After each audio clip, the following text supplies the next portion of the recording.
자, 오늘 말씀은 기도하자는 말씀이에요. 명확합니다, 주제가. 그런데 염려가 있습니다. 늘 이렇게 말씀만 듣고 기도하지 않으면 소용없다라고 하는 거.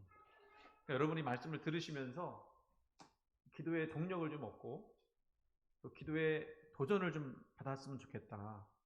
그리고 기도하는 우리가 되기를 소원하는 마음으로 이제 말씀을 같이 나누려고 합니다. 영화 얘기를 하나 하려고 그래요. 실화를 바탕으로 만든 영화입니다. 제목이 뭐냐면 설리 허드슨강의 기적이라고 하는 영화예요. 이 설리라고 하는 것은 사람 이름인데요. 내용은 이렇습니다. 2009년 1월 15일 기장을 포함하여 158명과 함께 뉴욕 라가디아 공항을 출발한 비행기가 있었어요. 그런데 뜨자마자 운이 없게도 새떼와 충돌을 했습니다. 양쪽 엔진이 불이 붙어서 비행 기능을 잃어버렸고요. 고도는 점점 내려가서, 그러니까 뜨자마자 208초, 그러니까 3분 30초 만에 비행기가 그 인근에 있는 허드슨강에 착륙할 수밖에 없었습니다. 저 사진이 사실은 영화의 포스터인데요. 그때 그 장면을 실제로 찍었던 걸 그대로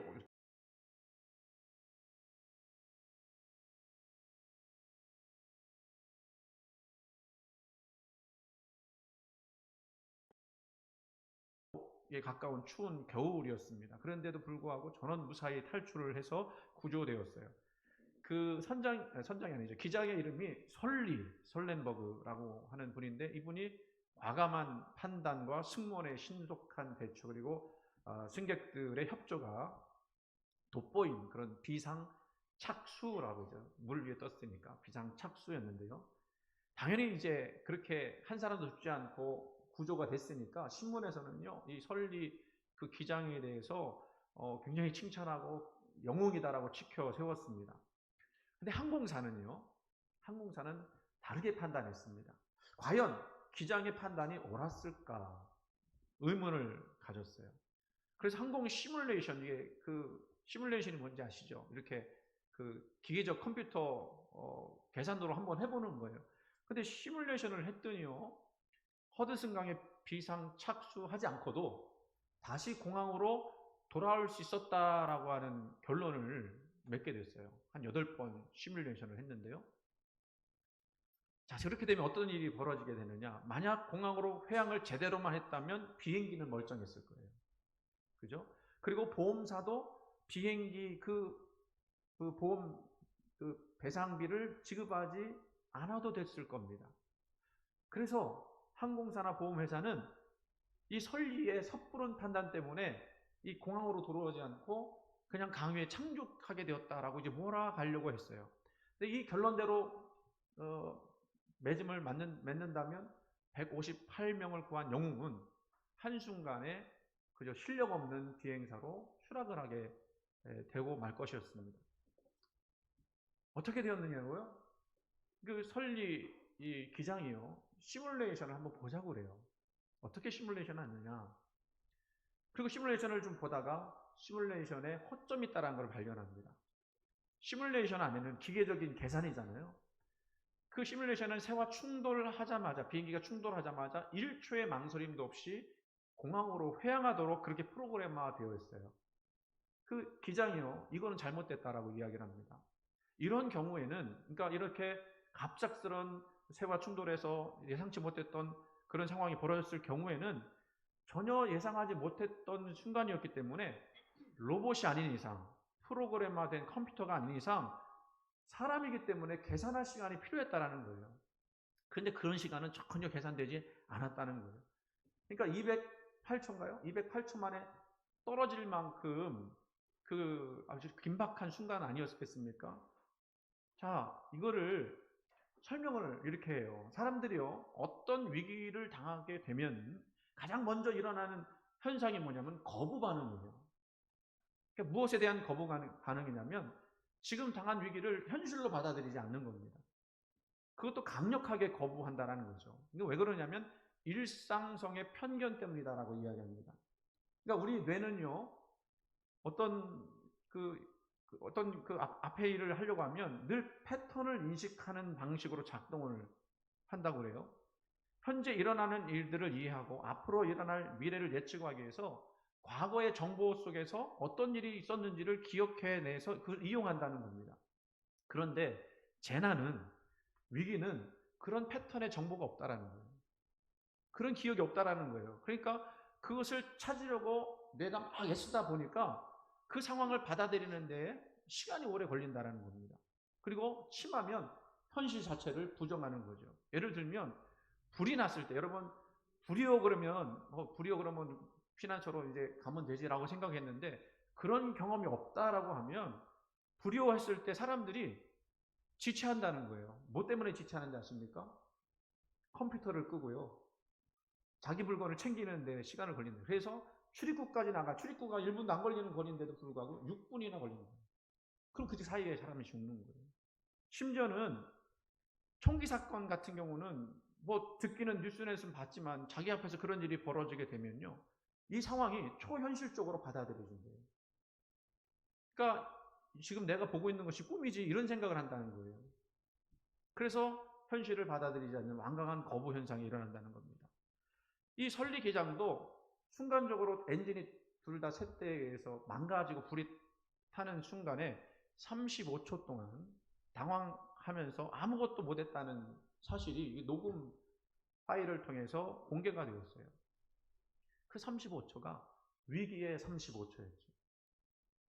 다행히 거부 단계를 빨리 벗어나서 최적의 착륙 장소가 어딘지를 찾았고 거기가 바로 허드슨강 위라고 하는 것을 생각해서 착수를 한 거죠. 결국 설리기장의 그 책임감, 승객을 살려야 한다는 책임감이 인간의 한계를 뛰어넘고 빠른 판단을 가능하게 했던 셈이라고 말할 수 있습니다. 마지막에, 영화 마지막에는 이런 내용이 나와요. 설리기장이었기 때문에, 당신과 같은 사람이었기 때문에 사실은 모든 사람을 다 구해낼 수 있었다라고 박수를 받습니다. 이 영화는 그런 그 재난이 닥쳤을 때 책임자가 얼마나 영향이 있느냐, 그것에 따라서 이런 그 위기가 좌지우지 될 수 있다는 것을 가늠하게 하는 영화였어요. 여러분, 인생의 위기에서 우리는 당황만 하다가 돌이킬 수 없는 지경까지 가지 말아야 합니다. 그렇죠? 그러려면 제일 좋은 거는 뭐예요? 위기 같은 거는 안 만나는 것이 제일 좋겠죠. 하지만 위기가 없는 인생이 어디 있겠습니까? 지금도 이 시간 인생의 위기를 맞닥뜨린 분들이 있습니다. 여러분에게도 그 예상치 못했던, 아무것도 하지 못했던 위기의 35초 있지 않습니까? 그런 순간에 아무것도 하지 못하고 안절부절하면서 그 현실을 부정하는 그런 자기 모습 보신 적 있으세요? 아, 나는 아니야. 나에게 이런 일은 해당이 안 돼. 나는 누구보다 열심히 살았는데 왜 나한테 이런 일이 일어나? 라고 부정하게 되는 모습들. 여러분, 우리가 예수 믿기 때문에 고난이나 질병 이런 것들은 안 오기를 바라지만 예수 믿는 자들에게도 고난은 오고 질병도 찾아옵니다. 우리 새벽기도 때 제가 말씀을 같이 나눴지만 저도 은혜 받은 내용이에요. 나사로가 죽었을 때 나사로를 향해서 사람들이 뭐라고 평가했느냐면 예수님이 사랑하시는 자라고 하는 평가를 했어요. 근데 그 얘기는 무슨 얘기입니까? 예수님이 사랑하시는 자도 죽을 병 걸렸구나. 실제로 죽었죠. 그런데 우리는 사실 그 말씀이기 때문에 있습니다만 이해하기가 어려운 거예요. 왜요?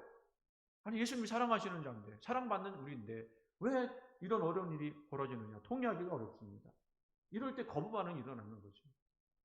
그러면 그런 거부 반응의 시간이 길어지면 길어질수록 어떻게 되겠습니까? 아까 그 설리기장은 35초였지만 그 훈련되지 않은 사람들에게는 35초가 아니죠. 이게 받아들이지 못하고 계속 시간이 밀려지게 되면 그 밀려지는 시간 때문에 오늘 더 깊은 늪에 빠져들 수밖에 없습니다. 빨리 나와야 하는 거죠. 그 거부반응을 이겨내고 빨리 나와야 하는 거예요. 그러면 우리는 이 거부 반응을 어떻게 하면 극복하고 생명을 유지할 수 있는 인생으로 나갈 수 있을까? 그 허드슨강에 불시착한 이 설리 기장에게서 배울 수 있는 아주 중요한 부분이 있었습니다. 질문을 했어요. 인터뷰를 했어요. 어떻게 그런 위기 상황 속에서도 한 치의 착오 없이 비행기를 허드슨강에 착륙시킬 수 있었습니까? 질문했습니다. 그 인터뷰에서 그는 이런 대답을 했습니다. 1만 9천 번의 비행과 훈련 덕분이었습니다. 그러니까 수많은 훈련과 연습 덕분에 자기를 포함한 158명의 귀한 생명을 한 사람도 잃지 않고 구할 수 있었다는 거죠. 여러분, 이거를 우리가 비유로 한번 생각해 봤으면 좋겠어요. 그렇다면 우리 삶에 이 위기를 극복하고 이기는 영적인 훈련, 연습 있지 않겠습니까? 그런 위기를 당했을 때 빠르게 거기서 빠져나올 수 있는 훈련. 무슨 일을 만나든 어떤 고난이든 그것을 이겨내고 뚫고 나갈 수 있는 힘, 그것을 줄 수 있는 연습이 뭐가 있을까요? 바로 기도예요. 삶의 위기를 만났을 때 기도하는 사람과 기도하지 않는 사람의 차이는 매우 큽니다. 기도로서 하나님과 동행하는 사람이 있다면 그는 영적으로 매우 훈련된 사람일 거예요. 그는 늘 자신의 삶이 자신의 힘만으로 감당할 수 없다라는 것을 고백하고 인정하기 때문에 하나님께 기도하는 거거든요. 그리고 그렇기 때문에 하나님께서 자기의 인생을 지금도 끌고 가고 있다는 사실을 고백하는 사람입니다. 그래서 위기를 만나더라도 이 순간 위기지만 그럼에도 불구하고 이 위기는 극복될 것이다 믿을 수 있게 되는 거죠. 흔들리지 않을 수 있게 되는 겁니다.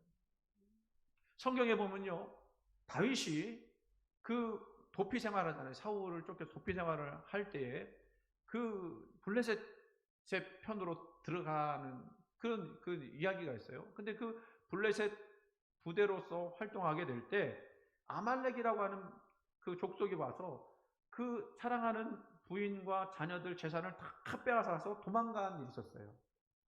나중에 와서 보니까 다 그렇게 된 상황이었습니다. 남자들만 있었는데 그 남자들이 모든 걸 다 빼앗겼으니까 울 힘이 없을 정도로 울었다 그렇게 표현을 하고 있어요. 그러다 보니까 분노가 일어났습니다. 이건 다 누구 때문이냐? 다윗 때문이다 해서는 다윗을 돌로 치려고 했습니다. 그 순간 다윗이 얼마나 다급했겠습니까? 근데 그 순간 성경에 보니까 다윗이 매우 다급하였지만 뭐라고 기록된지 아세요? 그의 여호와를 힘입어 용기를 얻었다. 그렇게 이야기합니다. 그래서 다시 일어나서 그 부하들을 다독여서 쫓아가서 모든 걸 다시 찾아오게 되었어요. 여러분, 이런 힘이 어디서 나올까요? 그는 광야 생활하면서 다윗은 늘 기도했습니다. 늘 주님과 동행하기 원했어요. 주님의 뜻이라면 어디든 따라가려고 했습니다. 그래서 그 기도로 훈련된 그의 심령 속에 하나님께서 능력과 힘을 주셔서 다급했지만 힘을 얻어서 일어나게 되었다는 거죠. 평소에요, 영적 체계나 신앙 중심이 건강하게 갖춰진 사람이라면 그때 그 신앙 진가를 발휘하게 되는 경우가 있어요. 의연하게 그 순간을 대처할 것입니다. 심지어는 종말이나 임종 때에도 이런 영적 체계가 구축되어 있는 사람은 이것을 담담하게 받아들일 뿐만 아니라 하나님께 찬양할 겁니다. 흔들리지 않을 겁니다. 기도하지 않으면 어떻게 됩니까? 영성의 뿌리가 깊지 않으므로 기초 없는 나무처럼 넘어지거나 뽑히거나 무너질 수 있어요. 그런 면에서 우리 예수님은 오늘 본문에서 아주 귀한 모범을 우리에게 보여주십니다. 너무 고귀해서요, 우리 삶 전체 전반에 걸쳐서 정말로 그 모범이 우리의 삶의 목표가 되어야 한다라고 말씀드리고 싶어요. 본문은 어떤 상황입니까? 예수님이 십자가 지시기 전날 밤 겟세마네 동산에서 기도하실 때의 모습을 보여주는 겁니다. 주님은 밤새도록 기도하시는데 제자들은 그러지 못하는 거죠. 제자들이 슬픔에 지쳐 잠드는 것을 보시고 예수님 말씀하십니다. 유혹에 빠지지 않게 기도하라. 시험에 들지 않게 일어나 기도하라. 현대어 표준 세번역 성경은 이렇게 생생하게 표현합니다. 왜들 자고 있느냐? 시험에 빠지지 않도록 일어나서 기도하라. 시험에 들지 말라고 하는 말씀은 앞으로 일어날 고난에 대해서도 준비하라는 뜻 아니겠습니까? 어떤 일이 벌어질지 모르는데 그것을 위해서 미리 기도하면서 준비해야 한다는 거예요. 사람은요, 앞날을 몰라요. 알 수가 없어요. 앞날을 알 수 없기 때문에 우리는 우리가 할 수 있는 대로 열심히 준비하고 열심히 살고 있지만 그런다고 우리 인생의 위험과 고난과 시련이 오지 않는 것은 아닙니다. 그러면 그때 어떻게 해야 할까요? 무엇을 해야 할까요? 시련과 유혹, 오늘 말씀에 보면요, 처음에는 유혹에 빠지지 않게 기도하라 40절 말씀에 돼 있고 46절 말씀에 어찌하여 하느냐 시험에 들지 않게 일어나 기도하라 이렇게 말씀하셨는데 시련도 나오고 유혹도 나오고 시험도 나왔습니다. 근데 이 두 말이 다 같은 헬라어 표현이에요. 페이라스모스라고 하는 건데 이 내용은 같은 뿌리로서 그 표현한 것인데 어떤 내용이 강조되어 있느냐면요. 빠져 들어간다라고 하는 그런 내용이 강조되어 있어요. 그러니까 시험은요, 마치 늪에 빠져들듯이 허적되면 될수록 어떻게 돼요? 더 깊이 빠져들어가게 되는 거예요. 그렇게 되지 않기 위해서는 어떻게 해야 한다는 겁니까? 기도해야 한다는 거예요. 믿음의 사람은 시험의 풍파를 딛고 일어설 수 있지만 기도하지 못해서 믿음이 약한 사람, 영적으로 훈련되지 않은 사람은 그 풍랑을 보면서 깊이 빠져들어가는 거죠. 그런데 이런 유혹과 시험이 곳곳에 있어요. 사단 마귀가 우리를 넘겨뜨리려고 별것도 아닌 것 가지고 낙심하게 만들고 실망하게 만들고 시험 들게 만들고 그래서 우리가 잠시 딴 생각을 하든지 또는 육신의 생각을 따라가게 되면 멸망의 길로 가는 거죠. 이런 것들이 오기 전에 어떻게 하라는 겁니까? 깨어서 기도하라는 거예요. 여러분들이 다 기도한다고 하는 전제를 가지고 말씀드릴게요. 기도를 잘하지 않는 분들이 무의식적으로 갖는 생각이 있어요. 그 생각은 어떤 생각이냐면 내 인생은 내가 잘 관리하고 있기 때문에 기도하지 않아도 된다. 뭐 이제까지도 별 문제가 없었거든요. 앞으로도 별 문제가 없을 거 아니니 내가 관리를 잘했으니까. 그러면 여러분 시험이라고 하는 것, 인생의 유혹과 시험이라고 하는 것은 내 인생을 잘 관리하지 못해서 오는 겁니까? 뭐 그럴 수도 있죠. 관리를 잘못해서 올 수도 있죠. 그러나 잘 관리하지 했는데도 불구하고 올 수도 있어요. 정말로 내가 관리하지 못해서 오는 것은 아니라고 하는 겁니다. 한 가지 예를 들어볼게요. 여러분 세계적으로 유명했던 일본 전자회사가 있었습니다. 바로 소니라고 하는 회사예요. 제가 지금 쓰고 있는 그 새벽교대에 쓰고 있는 카메라도 소니 거고요. 우리 수요예배 때 쓰는 카메라도 소니 거고요. 소니라는 회사가 대단한 회사죠. 소니 하면 생각나는 것이 있어요. 우리 젊은 세대는 모르지만 워크맨이라는 거. 조그만 옛날에 큰 거 이렇게 들고 다니는데 조그만 거 들고 다니면서 그 헤드폰에서 음악 듣고 했던 거. 청년들한테 지금 이런 거 보여주면 이게 뭐냐고 할 그런 구식이죠. 근데 우리 때는요 정말 핫했습니다. 그거 갖고 다니면 인싸가 됐어요. 저 같은 경우는요 아예 살 꿈도 못 꿨어요. 비싸서. 그때 당시로 제가 알기로 20만 원, 25만 원 했었거든요.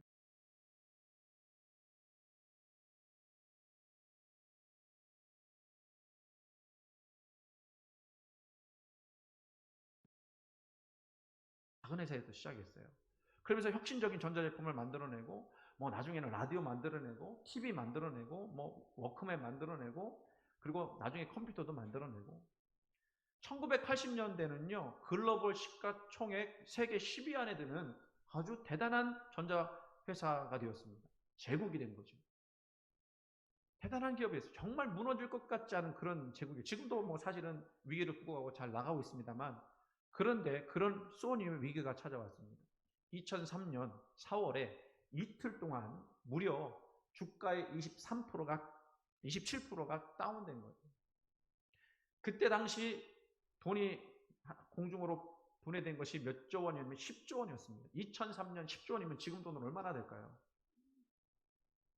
가슴이 억 쓸어내리는 사람이 있으신 것 같아요. 왜 무너졌을까요?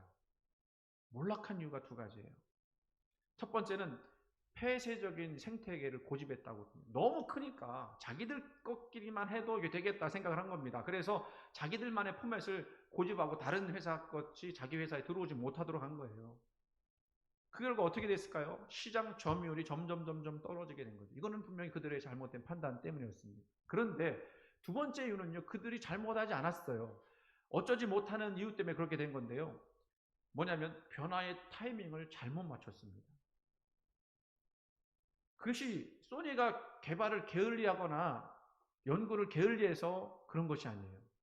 누구보다도 앞서 온라인 플랫폼을 만들고 그때 당시 벌써 지금 애플이 그렇게 하고 있으면 애플보다 훨씬 앞서서 그런 생태계를 만들려고 한 거죠.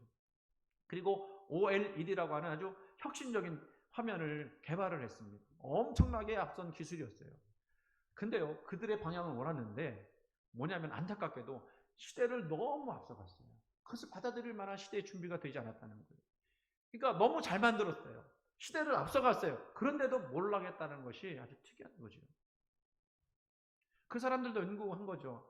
세계에서 제일 머리 좋은 사람들, 그 사람들이 몇천 명이 연구하고 앞날을 위해서 끊임없이 개발을 했는데, 그리고 준비했는데 완전히 엉뚱한 곳으로 가버렸다는 겁니다. 자기 앞날을 전문가들을 통해서 몇천 명이 몇천억 들여서 연구했지만 그 앞날을 예측하지 못한 거예요. 돈 들여서 알 수 있으면 얼마나 좋겠습니까? 머리로 알 수 있다면 얼마나 좋겠어요? 여러분은 여러분의 앞날을 알 수 있습니까? 어떻게 되는지 알 수 있어요? 여러분의 내일을 관리만 잘하면 그런 시험 위기 안 올 수 있다고 장담할 수 있습니까? 아니죠. 기도해야 합니다. 이 시간 기도하겠다고 다짐하십시오.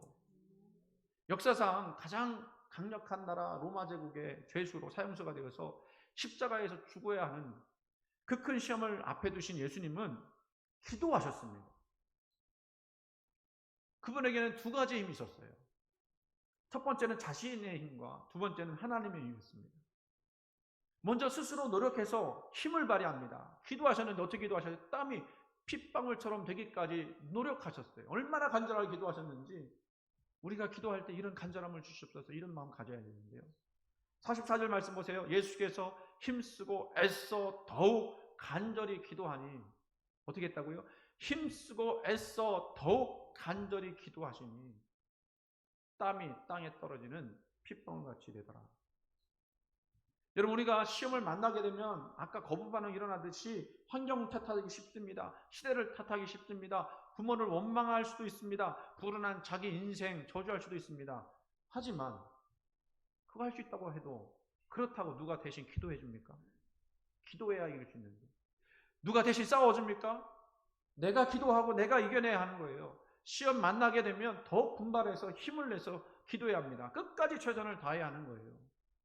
길이 있습니다. 기도하면 길이 보여요. 시험은 또 하나의 변현된 축복임을 알고 다시 일어서야 합니다. 절대 하나님보다 자기가 먼저 포기하는 일이 없어야 해요. 하나님은 절대로 포기하지 않으시는 분이지 않습니까?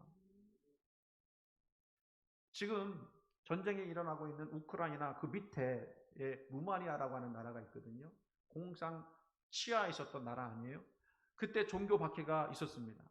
수도 부크레슈티라고 하는 그 수도의 중심에 있는 한 교회가 그 박해 때문에 한동안 텅 빈 채 소수만 예배를 드렸어요. 그런데 한 어머니와 아들이 토요일마다 아들을 데리고 와서 기도하였습니다. 그리고 기도한 후에 그냥 가지 않고 교회 의자를 청소를 했어요. 1층은 물론 전혀 사람이 앉을 리 없는 2층까지 모든 의자를 정성껏 닦았습니다. 아들이 물어요. 엄마, 아무도 앉는 사람이 없는데 왜 걸레질을 해요? 어머니가 대답을 합니다.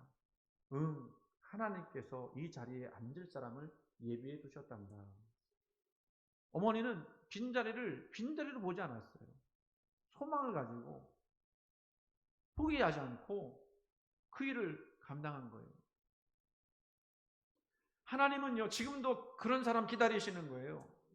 좋은 시대, 좋은 것 누리는 그런 사람이 아니라 힘들고 어려운 시대, 지금 우리 교회도 그렇지 않습니까? 힘들고 어려운 시대를 지나고 있지 않아요?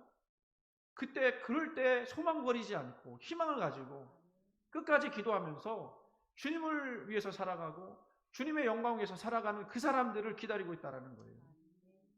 결국 그 독재자 차우셰스쿠라고 하는 사람이 있지 않습니까? 그 사람이 물러나고 신앙의 자유가 다시 주어졌을 때 그 모자의 기도와 같이 그 자리들이 가득 차게 되었다는 겁니다. 여러분, 하나님께서 우리 인생과 역사를 주관하시지만 우리가 해야 할 일도 있다는 거예요. 의자를 닦고 기도를 하고 헌신하고 봉사하여야 합니다. 스스로 그 시험에 빠져들지 아니하도록 우리가 스스로 열심을 내야 합니다. 그래야 우리가 그 위기 가운데서 나올 수 있어요. 그런 다음 또 한 가지 힘이 필요하다는 거예요. 더 중요한 힘이 있죠. 그것만 가지고 내 힘 가지고는 안 되는 거예요. 바로 하나님의 힘입니다. 내 힘으로 일어서야 하지만 우리는 잘합니다. 뭘 잘합니까? 나 혼자 못 선다는 거. 내 능력에는 한계가 있다고 하는 거. 그저 내가 가진 힘을 다해보는 것 뿐이죠. 거기에 누구의 힘이 더 보태져야 하는 거예요? 하나님이 보태져야 하는 겁니다. 우리는 시험과 유혹이 닥쳐올 때 하나님의 힘을 구하고 하나님은 또 우리를 돕습니다. 시험을 만날 때 열심히 기도하면 오늘 43절에 뭐라고 되어 있습니까? 천사가 하늘로부터 예수께 나타나 힘을 더하더라.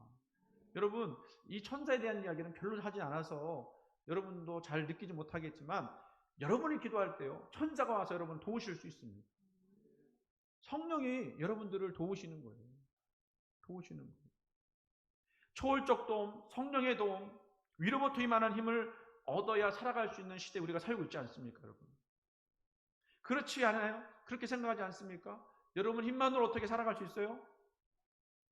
여러분 자신 한번 보세요. 자신이 얼마나 약합니까? 아까 얘기했던 대로 우리 뭔가 위기를 당하면 거부반응부터 일어나갖고 멍하니 있는 거예요. 지금 무슨 일이 벌어지는지 잘 모르는 거예요.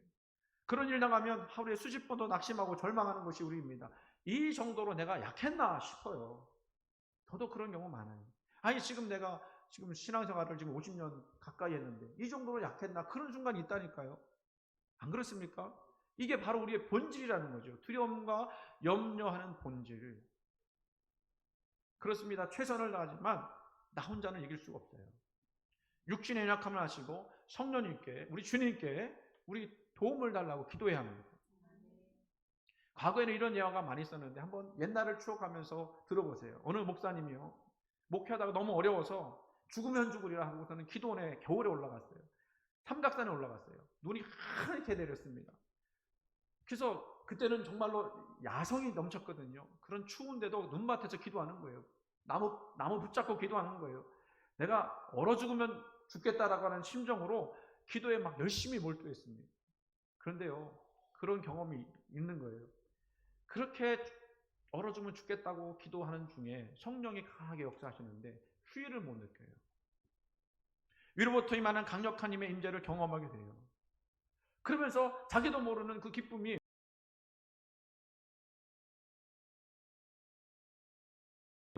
그 임재의 그 경험이 자기를 아주 따뜻하게 하더라는 거예요. 그래서 담대하게 시험을 이길 수 있었다는 것입니다. 여러분, 세계에서, 세상에서 제일 좋은 게 뭡니까? 부귀영화 좋죠. 뭐 돈으로 안 되는 이 세상에 어디 있습니까? 돈만 있으면 다 할 수 있습니다. 그런데 그것보다 더 귀한 것이 있다면 그건 기도예요. 기도할 때만 여러분 승리할 수 있어요. 돈 많이 가진다고 해서 다 이기는 게 아니지 않습니까? 그리고 뭐 돈 많은 사람들이 왜 자살해요? 헛된 길, 잘못된 길로 들어서지 않는 길이, 들어서지 않을 수 있는 길이 어디 있습니까? 하나님 앞에 오늘 주님과 같이 애써서 땀 흘려서 간절하게 기도하는 그때 하나님이 내려오셔서 여러분들을 도와주실 줄로 믿습니다. 하나님은 살아계셔요. 능력의 하나님이세요. 성경을 보면 하나님 어떤 일 벌이셨습니까? 기도할 때 홍해를 건너게 하시고 광야를 통과하게 하시고 반석에서 물이 나게 하시고 그 200만 명 가까이 되는 사람들 매출하게 몰아서 다 먹이게 하시는 능력의 하나님이세요. 비가 오게도 하시고 안 오게도 하시는 그런 분이시죠. 여러분 이게 성경에 기록됐는데 믿으십니까? 제가 늘 고민스러운 게 이거예요. 요즘에 저한테 참 감사한 얘기들을 많이 하시는데 목사님 말씀이 너무 좋습니다. 그런 얘기를 많이 제가 들어요. 그런데 저는 의심이에요. 뭐가 의심이냐면 말씀이 좋아서 은혜만 받고 거기서 끝나는 거 아닌가. 은혜로 끝나는 게 아니잖아요, 여러분. 듣고만 끝나는 게 아니잖아요. 내 삶에 하나님을 더욱더 의지하려고 하는 결단과 각오가 있어야 되지 않습니까? 제가 지금 기도하자고 하는 건 기도 여러분 안 해서가 아니에요. 그렇죠, 기도하세요. 그런데 더 기도하자. 힘들고 어려우니까 지금 이 시대가 지금 우리가 기도하지 않으면 안 되고 곧 어쩌면 시험이 닥쳐올 수도 있으니까 그거 미리 준비하자. 그 얘기예요. 그래서 우리는 하나님 앞에 정말 겸손하게 기도하는 겁니다. 질병이 있다면 하나님이 고치실 수 있죠. 이 내 생명을 연장시키시기도 합니다. 여러분, 아름다운 시체라는 말이 있어요. 아름다운 시체라는 말. 이게 무슨 얘기냐면 미국 장례식에서 나오는 말인데요. 미국 장례식 우리가 다르지 않습니까? 장례식을 하면 고인을 이쁘게 꾸며요. 화장도 해요. 그리고 꽃 이렇게 장식을 해서 마지막에 그 장례식에 참석한 사람들이 그 고인을 한 번씩 보고 가는 거예요. 근데 그 아름다운 시체라고 그래요. 근데 관 안에 곱게 누워있는 아름답게 꽃 단장한 고인 장례식이지만 거기 생명이 있습니까? 그냥 겉으로만 이쁘게 꾸몄지 생명이 없는 거예요. 무슨 말씀이냐면 우리 그리스도인들이요, 아름다운 시체가 되지 않으려면 기도해야 한다는 겁니다. 기도하지 않으면 능력이 안 나타나는데요. 기도하지 않으면 나에게 생명이 드러나지 않는데요. 오늘 우리는 너무 바빠졌어요. 행사가 많아졌습니다. 쓸데없는 모임이라고 말할 수는 없지만 또 따지고 보면 또 중요치 않은 모임도 얼마나 많은지 몰라요. 그래서 기도 못한다면 우리 손해 아니겠습니까? 가장 힘있는 성도는요, 기도하는 성도예요. 가장 강력한 교회는 기도하는 교회예요. 마귀가 제일 무서워하는 성도가 누구냐? 기도하는 성도고요. 가장 무서워하는 교회가 기도하는 교회예요. 기도는 내 몫입니다. 하나님은 우리의 기도를 앞서지 않으세요. 표현이 그렇다는 거예요. 표현이. 무슨 얘기인지 아시죠? 햇빛과 담비 하나님 주시지만 땀 흘려 일하는 수고가 없으면 하나님은 아무것도 나게 하시지 않으십니다. 각각의 능력을 주시겠지만 기도하지 않는데 그 능력이 어떻게 나타나겠습니까? 은혜를 주시고자 하지만 내가 기도하지 않는데 그 은혜를 어떻게 받을 수가 있겠어요? 열렬히 기도해야 합니다. 주님 사모해서 기도해야 합니다. 이제 여러분께 다시 한번 간구하고 부탁을 드립니다.